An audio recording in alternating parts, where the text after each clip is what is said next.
ایک اور آیت سورۃ آل عمران کی ہے، یہ سارے دین کی روح ہے اور یہ دین کا مرکزی نقطہ ہے، مرکزی نقطہ۔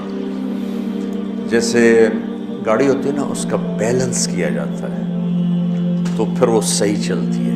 اس کا ایک نقطہ ہوتا ہے، اس پر آ کر چاروں ٹائروں کو ایک جیسے زاویے پر جمع کرنا ہوتا ہے، پھر وہ صحیح چلتی ہے۔ اگر وہ بیلنس آؤٹ ہو جائے تو سوزوکی ہو یا لینڈ کروزر ہو، وہ سیدھی نہیں چلے گی، کبھی یوں ہو جائے گی، کبھی یوں ہو جائے گی، کبھی یوں، وہ خود بھی تھکے گی اور مسافر کو بھی تھکائے گی۔ تو ہر چیز کا سینٹر پوائنٹ جب صحیح ہوتا ہے تو وہ چیز صحیح چلتی ہے۔ اسلام کا جو مرکزی نقطہ اور پوائنٹ ہے وہ نرمی ہے، شدت نہیں، وہ نرمی ہے، وہ عبادات اور باقی ساری چیزیں اپنی اپنی جگہ پر، لیکن ان سب کو جوڑنے والی جو چیز ہے وہ نرمی ہے۔ یہ میں نے کہاں سے لیا؟ میں ایک دفعہ جا رہا تھا پاناما، تو سورہ کہف کو دیکھ کے پڑھ رہا تھا، ویسے مجھے یاد ہے میں دیکھ کے پڑھ رہا تھا۔ تو جب میں وَلْيَتَلَطَّفْ پر پہنچا تو حاشیے میں لکھا تھا نصف القرآن۔ تو میں ایسی تھوڑی دیر سوچ میں پڑا کہ یہ اللہ تو قادر ہے، یہاں کوئی لفظ لا سکتے تھے اللہ تعالیٰ، یہ کیوں لائے وَلْيَتَلَطَّفْ؟ حد سے زیادہ نرمی کا معاملہ کرنا۔ وہ جو روٹی لینے میں گیا ترکی میں، ترسوس ایک جگہ ہے جہاں اردن والے بھی دعویٰ کرتے ہیں کہ یہاں تھے اصحاب کہف، میں نے وہ بھی دیکھا ہے، اور ترکی والے بھی کہتے ہیں میں نے وہ بھی دیکھا ہے۔ تو ترکی والا قرآن کی تعبیر سے زیادہ جوڑ کھاتا ہے، اردن والا جوڑ نہیں کھاتا ہے۔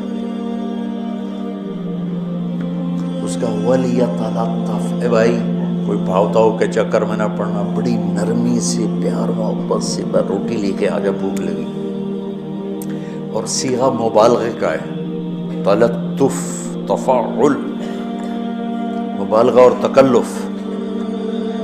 تو تمہارے اندر اگر سختی ہے پھر بھی تم با تکلف نرمی کرو، تمہارے اندر شدت ہے پھر بھی اپنے اوپر نرمی طاری کرو۔ تو یہاں سے مجھے یہ بات سمجھ میں آئی کہ پوری شریعت کا سینٹر پوائنٹ قرآن ہے، اور قرآن کا سینٹر پوائنٹ نرمی ہے، وَلْيَتَلَطَّفْ۔ اب ہمارے ڈانٹ ڈپٹ کو بزرگی سمجھا جاتا، ڈانٹ ڈپٹ کو تربیت سمجھا جاتا، استاد شاگرد کو ڈانٹ رہے ہیں، پیر مریدوں کو ڈانٹ رہے ہیں، امیر مامور کو ڈانٹ رہے ہیں، والدین اولاد کو ڈانٹ رہے ہیں، اور میرا اللہ کہہ رہا ہے نرمی۔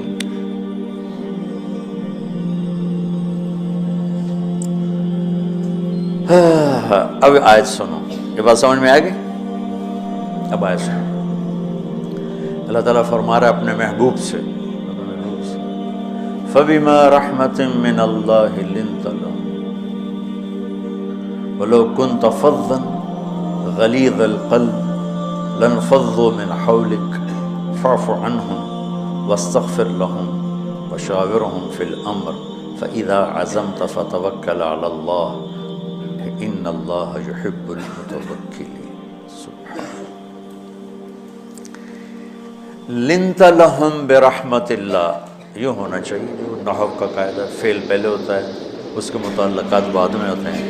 تو لِنْتَ لَهُمْ بِرَحْمَةِ اللَّهِ، آپ اللہ کی رحمت سے نرم ہو کے اپنے امت کے لیے۔ لیکن اللہ تعالیٰ نے فَبِمَا، اللہ نے اپنے نبی پر جتنے احسان قرآن میں بتلائے ہیں، أَلَمْ يَجِدْكَ يَتِيمًا فَآوَىٰ وَوَجَدَكَ ضَالًّا فَهَدَىٰ وَوَجَدَكَ عَائِلًا فَأَغْنَىٰ أَلَمْ نَشْرَحْ لَكَ صَدْرَكَ وَوَضَعْنَا عَنْكَ وِزْرَكَ الَّذِي أَنقَضَ ظَهْرَكَ وَرَفَعْنَا لَكَ ذِكْرَكَ إِنَّا أَعْطَيْنَاكَ الْكَوْثَرَ هُوَ الَّذِي أَيَّدَكَ بِنَصْرِهِ وَبِالْمُؤْمِنِينَ۔ اب قرآن میں دیکھو وَكَانَ فَضْلُ اللَّهِ عَلَيْكَ كَبِيرًا، اللہ نے قرآن میں اپنے نبی پر جو احسان کیے وہ بتائے اور جتلائے کہ ہم نے آپ کے ساتھ یہ کیا، یہ کیا، یہ کیا۔ یہ احسان جیسے اللہ نے بتایا ہے نا اپنے نبی کو، یہ احسان نرمی والا، جس طریقے سے بتایا اس طریقے سے کسی احسان کو ذکر نہیں کیا. فَبِمَا، میرے ہاتھوں کو دیکھو، ہم جب کہتے ہیں بہت بڑا، اس سے آگے تو ہمارے ہاتھ نہیں جاتے نا. تو میرا ایک بھتیجا تھا تو دیر سے بولا، جب وہ گاڑی پہ ہوتا تو ہم کہتے کس چیز پر آئے ہو، تو وہ یوں کرتا، اور جب وہ بس پہ آتا تو کہتا ایسے ایسے کرتا، ایسے کہ بھئی بس بڑی ہوتی ہے نا تو اس کا یوں اشارہ کرتا، اور گاڑی چھوٹی تو اس کا یوں اشارہ کرتا. تو فَبِمَا، یہ جو فَبِمَا رحمہ ہے نا، یہ زمین آسمان سے بھی باہر نکل گیا ہے، وہ مشرق و مغرب سے پار ہو گیا، شمال جنوب سے پار ہو گیا، فوق تحت سے پار ہو گیا. اللہ تعالیٰ فرما رہے ہیں میرے محبوب میری اتنی بڑی رحمت آپ پر آئی جس کو آپ کے رب کے سوا کوئی نہیں جانتا، اور پھر آپ نرم ہو گئے، نرم ہو گئے. ان اللہ لا یعطی علی الرفق ما لا یعطی علی العنف، اللہ جو نرمی پہ دیتا ہے وہ سختی پہ نہیں دیتا.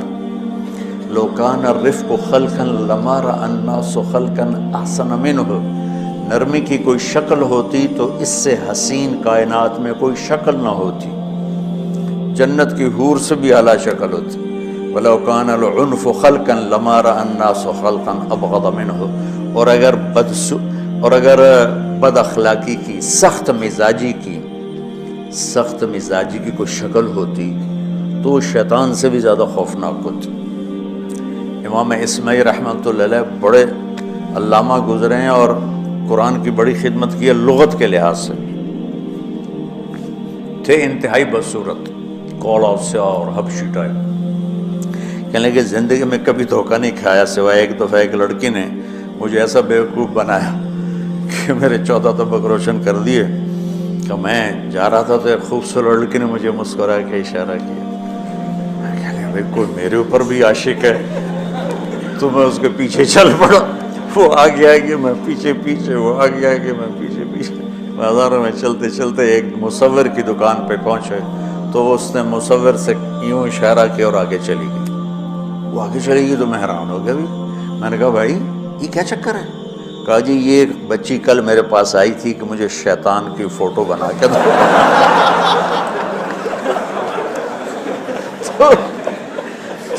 تو میں نے اس سے کہا بیٹی میں نے تو شیطان دیکھا نہیں، تو مجھے دکھا تو میں اس کا فوٹو بناؤں. تو آج تمہیں لے کر کہہ رہی تھی یہ ہوتا ہے، ایسا ہوتا ہے. تو اگر سختی کی کوئی شکل ہوتی نا تو شیطان سے بھی بدصورت ہوتی. تو ہماری زندگیوں میں جو آئی ہیں نا رکاوٹیں، اس کا کوئی بڑا سبب نہیں ہے. یہ اسباب ہیں چھوٹے چھوٹے مل کے بڑے ہو. زبان کی شدت، بول کی شدت، نظر کی شدت، تانے تشنی، مار پٹائی، اس نے ہمارے رشتوں کو تار تار کر دیا. اور میں قربان جو میرا اللہ تعالیٰ کہہ رہا ہے لو كنت فظا غلیظ القلب، اگر آپ کی زبان میں شدت ہوتی، آپ کے مزاج میں شدت ہوتی، لانفضوا من حولک. انفضوا کا مطلب بتایا تھا نا کل پرسوں، بھگدڑ مچ جانا، پیچھے مڑ کے نہ دیکھنا. معلم محمد مصطفیٰ جیسے ہوں صلی اللہ علیہ وسلم، اور طلبہ اصحاب رسول جیسے ہوں.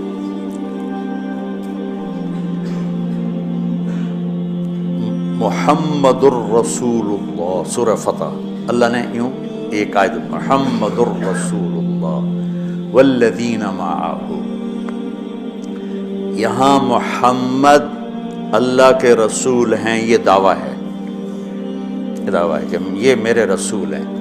تو پوچھنے والا پوچھتا ہے کہ اس کی دلیل کیا ہے؟ تو اللہ کہتا ہے اس کے ساتھیوں کو دیکھ لو، ایسے ساتھی صرف نبی کے ہوتے ہیں اور کسی کے نہیں ہوتے. والذین معہ، معیت بہت بڑا شرف ہے. اور وہ کیسے ہیں؟ اشداء علی الکفار ہیں، رحماء بینہم ہیں. وہ کیسے ہیں؟ تراہم رکعا سجدا، کوئی سجدوں میں گڑ گڑا رہا، کوئی رکوع میں گڑ گڑا رہا. اور اخلاص ایک باریک چیز ہے جس کو موت سے پہلے ہم دعویٰ نہیں کر سکتے کہ میں جو کچھ کر رہا ہوں اخلاص سے کر رہا ہوں، لیکن وہ اتنے اللہ کے قریب ہوئے کہ اللہ نے ان کے اخلاص کی خود گواہی دی، یبتغون فضلا من اللہ ورضوانا۔ میں صرف قرآن سے صحابہ کو بتا رہا ہوں، تتجافى جنوبهم عن المضاجع يدعون ربهم خوفا وطمعا۔ میرے نبی کے ساتھ چلنے والے صحابہ کیسے ہیں؟ راتوں کو اٹھ اٹھ کے روتے ہیں، بستروں سے جدا رہتے ہیں۔ کیسے ہیں؟ كانوا قليلا من الليل ما يهجعون، رات کو بہت تھوڑا سوتے ہیں۔ وبالاسحار هم يستغفرون، اور پھر سحری کے وقت توبہ استغفار کرتے ہیں۔ یہ کیسے ہیں؟ یؤثرون علی انفسهم ولو کان بہم خصاصہ، خود بھوکے رہ کر یہ اوروں کو کھانا کھلاتے ہیں۔ یہ کیسے ہیں؟ لقد رضی اللہ عن المؤمنین اذ یبایعونک تحت الشجرہ فعلم ما فی قلوبہم۔ یہ کیسے ہیں؟ یہ قرآن صرف بتا رہا ہے کہ صحابہ، آخری بات درجہ بندی کی، لا یستوی منکم من انفق من قبل الفتح وقاتل۔ میرے محبوب، آپ کے صحابہ کی دو ہیں جماعتیں، ایک وہ ہیں جو فتح مکہ سے پہلے ایمان لائے، اور ایک وہ ہیں جو فتح مکہ اور اس سے آخر تک ایمان لائے۔ یہ جو بعد والے ہیں نا، یہ پہلے والوں کے برابر نہیں ہو سکتے، اللہ نے فرق مراتب رکھا ہے۔ لیکن ایک وعدہ میرا آپ کے ساتھ ہے، کیا وہ کیا ہے؟ کلن وعد اللہ الحسنى، میرا وعدہ ہے آپ کے ہر صحابی کو جنت دوں گا، ہر صحابی کو جنت دوں گا۔ اور یہ پہلی جماعت ہے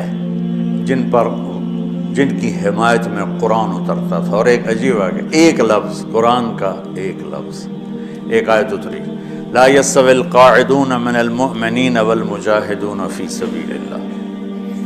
یہ آیت ایسے اتری جیسے میں نے پڑھا ہے کہ اللہ کے راستے میں جہاد کرنے والے اور گھر بیٹھنے والے برابر نہیں ہو سکتے۔ عبداللہ بن ام مکتوم نابینا صحابی ہیں، انہوں نے جب آیت سنے کہا یا اللہ یہ کیا کیا؟ وہ میں انا محتاج، میں کتوں جا کے جہاد کرنا ہے، میرے لیے تو گنجائش دے۔ سبحان، یہ کیسے لوگ تھے؟ جبریل دوڑے آئے اور وہی کیا لائے؟ ایک لفظ، صرف ایک لفظ کہ یا رسول اللہ، اللہ فرما رہے ہیں کہ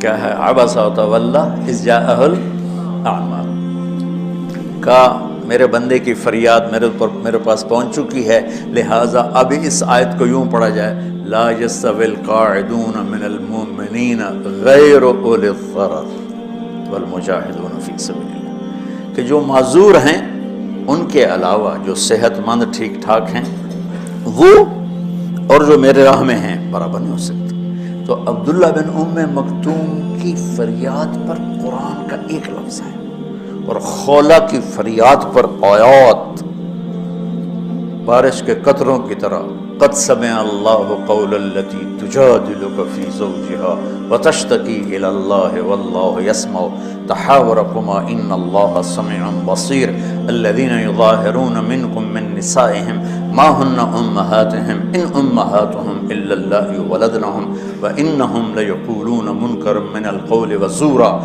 یہ پھر آگے بھی چلتی ہیں۔ ایک دیہاتی عورت کی فریاد نے عرش ہلا دیا اور قرآن اترا۔ یہ لوگ تھوڑا اور سنا دو تاکہ آپ کو خولہ کا پتہ چلے، خولہ کیا چیز ہے۔ انصاری عورت ہے، ہاں محلے کی ایک عورت ہے، خامن نے غصے میں طلاق دے دی، طلاق تھی زہار، تو میرے لیے میری ماں کی طرح ہے۔ اس طلاق کے بعد رجوع ہو ہی نہیں سکتا تھا۔ 3 طلاق میں تو رجوع ہو جاتا نا، کہ کسی اور جگہ شادی ہو جائے، وہاں سے طلاق ہو جائے، واپسی، لیکن اس میں رجوع ایسا ہی ہے شیخ، ایسا ہی ہے نا، اس میں دوبارہ اگر اس کی شادی ہو جائے اور پھر وہاں سے وہ فارغ ہو کر اس سے شادی نہیں ہو سکتی، یہ اس زمانے کا رواج تھا۔ اب یہ ان کی عمر گزر گئی تھی، یہ بھاگی بھاگی اللہ کے نبی کے پاس ہے، یا رسول اللہ میرے خامن اوس بن مالک نے زہار کر دیا، اوس بن صامت نے مجھ سے زہر کر دیا، تو کیا فتویٰ ہے؟ آپ نے کہا حرمتی علیہ ہے، بیٹی تو حرام ہو گئی۔ بولیں گے یا رسول اللہ اکل مالی وافنا شبابی، جوانی میری ڈھل گئی، مال میرا کھا گیا وہ، تو میں کہاں جا کے بیٹھوں، ماں باپ میرے نہیں ہیں۔ آپ نے کہا حرمتی علیہ، تو اس پہ حرام ہو گیا۔ پھر اس نے کہا یا رسول اللہ میرا کیا بنے گا؟ تو آپ چپ ہو گئے کہ بھئی جب وہ مانتی نہیں تو کیا کرو، آپ چپ ہو گئے۔ حضرت عائشہ رضی اللہ تعالیٰ آپ کو کنگھی کر رہی تھی۔ جب اس نے دیکھا اللہ کے نبی نے جواب دینا چھوڑ دیا ہے، کہا چلے ٹھیک ہے میں اپنے رب سے بات کرتی ہوں۔ اس نے وہیں بیٹھے بیٹھے ہاتھ اٹھایا، اے اللہ ان لی منہ صبیۃ صغار، اے میرے رب میرے چھوٹے چھوٹے بچے، ان ضممتہم الی فجعوا وان ضممتم الیہ فضاعوا، میرے رب میرے چھوٹے چھوٹے بچے، عمر میری ڈھل گئی، میری دوسری شادی نہیں ہو سکتی، ان بچوں کو میں اپنے پاس رکھوں تو ان کو روٹی کہاں سے کھلاؤں، یہ بھوکے مریں گے۔ خامند کے پاس چھوڑ کے چلے جاؤں تو وہ بھی کمزور ہو چکا ہے، یہ ان کی تربیت کون کرے گا، یہ تو برباد ہو جائیں گے۔ اب اس کی دعا سنو، یا اللہ اپنے نبی کی زبان پر میرے حق میں فیصلہ دے۔ یہ نہیں کہا کہ تو اپنی شریعت کا فیصلہ سنا، کہ اللہ میرے حق میں دینا ہے فیصلہ۔ اور اللہ تعالیٰ کا قرآن آ گیا، ہاں خولا ہم نے اپنے رحمت کے طفیل تیرے حق میں فیصلہ دے دیا۔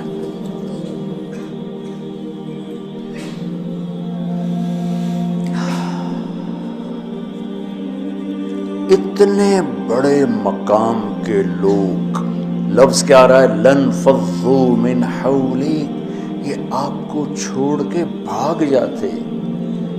سختی اتنی بڑی بلا ہے کہ اتنے دھرتی نے کسی نبی کے ایسے ساتھی نہ دیکھے نہ دیکھے گی، اور ایسے عظیم انسان دنیا میں نہ آئے نہ آئیں گے۔ انبیاء کے بعد عظیم ترین انسانوں کا ٹولہ، لیکن وہ بشر تھے، ان سے خطائیں ہوئیں، ان سے گناہ ہوئے، پر اللہ نے کہا جاؤ ہم نے معاف کر دیا، کلا وعد اللہ الحسنی، جاؤ سب کے لیے جنت ہے۔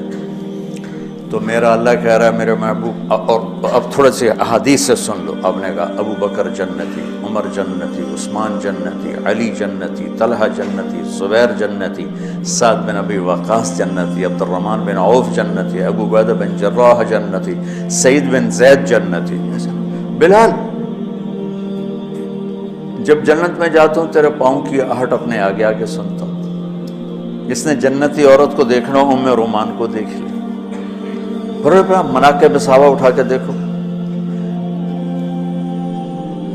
میرا ایک امتی آئے گا جنت کے دروازوں پر تو 8 دروازے کھل کے کہیں گے مرحبا ادھر آ جائیں، ادھر ادھر۔ سلمان فارسی ایسے ہوئے، یا رسول اللہ کون ہے یہ؟ تو ہم نے کہا یہ بیٹھا ہے ابو بکر، اس کو جنت کے 8 دروازے پکاریں گے۔ عمر ایک محل دیکھا بہت عالیشان، میں سمجھا میرا ہے۔ جب جانے لگا تو فرشتے نے کہا آپ کے غلام عمر بن خطاب کا ہے۔ عثمان جنت میں ہر نبی کا رفیق ہے، میرا رفیق تو ہے۔ پھر حضرت علی کا ہاتھ پکڑ کے کرتے کرتے کرتے یہاں لگا لیا، علی تو بھی خوش ہو جا، جنت میں تیرا گھر میرے گھر کے سامنے ہے۔ طلحہ زبیر، ہر جنتی کا ایک خادم، میرے 2 خادم طلحہ اور زبیر۔ تو اس ایک لائن لگی پڑی ہے، اور میرا اللہ کہہ رہا ہے میرے محبوب اگر آپ کے مزاج میں شدت ہوتی تو ایسے عظیم الشان لوگ آپ کو چھوڑ کے بھاگ جاتے۔ بچو کیا کرو، سنا سنا کے بھی تھک گیا۔ ایک بلبل ہے کہ ہے محو ترنم اب تک، اس کے سینے میں ہے نغموں کا تلاطم اب تک، قید موسم سے طبیعت رہی آزاد اس کی، کاش گلشن میں کوئی سمجھے فریاد اس کی۔ میں تو پچھلے 20 سال سے فریاد کر رہا ہوں، او بھائیو نرمی اختیار کرو، محبتیں اختیار کرو، نفرت ہو، اختلاف کرو، نفرت تو نہ کرو۔ بیوی سے اختلاف ہو گیا ہے تو نفرت تو نہ کر، بیوی کو خامن سے ہو گیا نفرت تو نہ کر، بہن بھائیوں میں ہو جاتی اونچ نیچ، نفرت ہے تو نہ کرو، سلام دعا ختم۔ تو آپ فارغ ہونے والے ہو، یہ اسباق یاد رکھو گے تو آپ ہی کو فائدہ ہوگا انشاءاللہ۔ پھر جہاں جاؤ گے گلاب کے پھول کی طرح مہکو گے۔ چمن میں بہت سے پھول ہوتے ہیں، لیکن جہاں گلاب کھلا ہوتا ہے سب کی نظر وہیں جا کر ٹکتی۔ تو اگر میں نے یہ اخلاق بنا لی، یہ نرمی اپنے اندر پیدا کر لی، تو اللہ کی قسم گلاب کے پھول کی طرح مہکو گے بھی سے، اور پرکشش بھی ہوگی، جاذبیت بھی ہوگی۔ شکلوں کی کشش چند دنوں کے بعد ختم ہو جاتی، اخلاق کی کشش موت تک باقی رہتی۔ جیسے روٹی کی طلب موت تک ختم نہیں ہوتی، باقی چیزیں آدمی کہتا ہے یار گوشت بڑا کھا لیا، دال بڑا ہو گئی، بھنڈی کھا لی اب توری بناؤ، لیکن روٹی ایسی ہے اسے کوئی کسی دن جاتا روز ہی روٹی روز ہی روٹی، تو اس طرح اندر رچ پچ گئی۔ ایسے اچھے اخلاق روٹی کی طرح جن کی طلب کبھی ختم نہیں ہوتی۔ تو ہمارے علمی حلقے ہوں، دیندار حلقے ہوں، ان سب میں شدت پائی جاتی، ہر درجے کی شدت۔ تم بیچ میں ایک موم بن کے جاؤ، لوہا بن کے نہ جاؤ، موم بن کے جاؤ، سارے رشتوں کی تلخیوں کو اپنے پی جا، ایام کی تلخی کو بھی ہنس کے ناصر، غم کے سہنے میں بھی قدرت نے مزہ رکھا ہے۔ تلخیوں کو پینا سیکھو، زبان کو بند کرنا سیکھو، اور پھر مسکرانا سیکھو، اور نرمی کا سلوک سیکھو، جو میرے نبی کی سب سے عالی شان صفت فَبِمَا رَحْمَةٍ مِّنَ اللَّهِ۔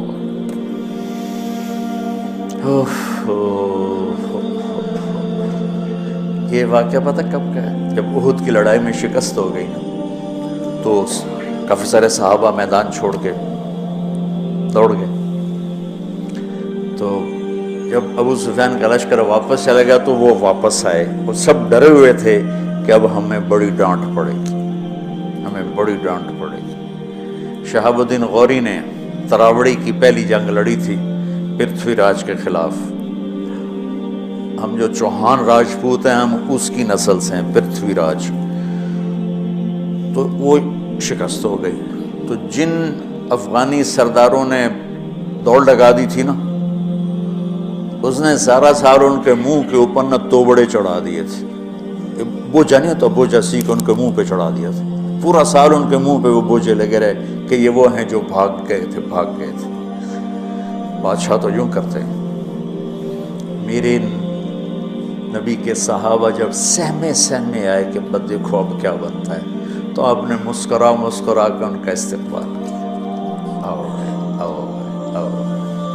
اس پر میرے اللہ نے یہ کہا، واہ میرے محبوب، یہ آپ کے رب کا آپ پہ احسان ہے کہ آپ نرم ہو گئے، ورنہ ایسے موقعوں پہ تو ڈانٹ ڈپٹ ہوتی، سوڑوا دیا جاتا۔ استنبول کا قلعہ فتح نہیں ہو رہا تھا، سلطان محمد فاتح 21 برس کی عمر، تو اس نے سپہ سالار کو بھرے مجمع میں کوڑوں سے اس کی پٹائی شروع کر دی، اور اس کو ہٹا کے دوسرے کو لگا دی، اور میرے نبی کہہ رہے ہیں آؤ بھائی۔ اوپر اللہ کی محبت دیکھو، اللہ تعالیٰ کہہ رہا ہے میرے نبی معاف کر دیں، پہلے ہی آپ نے معاف کر دیا، پر میں بھی سفارش کرتا ہوں آپ ان کو معاف کر دیں۔ اور آگے کہتے ہیں وَاسْتَغْفِرْ لَهُمْ، اور آپ مجھے بھی کہیں کہ میں بھی معاف کر دوں۔ کیا لوگ تھے کہ جن کے بارے میں اللہ کہہ رہا ہوں مجھے کہو میں ان کو معاف کر دوں۔ ایسے عظیم لوگ بھی شدت برداشت نہ کر پاتے۔ بھائیو میری فریاد سمجھو اللہ کے واسطے، نرمی اختیار کرو، نرمی اختیار کرو۔ سختی کے بغیر جی کام نہیں چلتا ہے، ارے یہ بکواس ہے، تمہارے نفس کی شرارت ہے۔ میرے نبی فرما رہے ہیں نرمی پہ جو اللہ کرتا ہے وہ سختی پہ نہیں کرتا۔ ٹھیک ہے، سر ساتھ نہیں دے رہا درد کی وجہ سے، اسی میں ہی برکت سمجھو۔ سبحانک اللہم و بحمدک، اشہد ان لا الہ الا انت، استغفرک و اتوب الیک۔ اللہم انا نسألک من خیر ما تعلم و نعوذ بک من شر ما تعلم و نستغفرک لما تعلم انک علام الغیوب برحمتک۔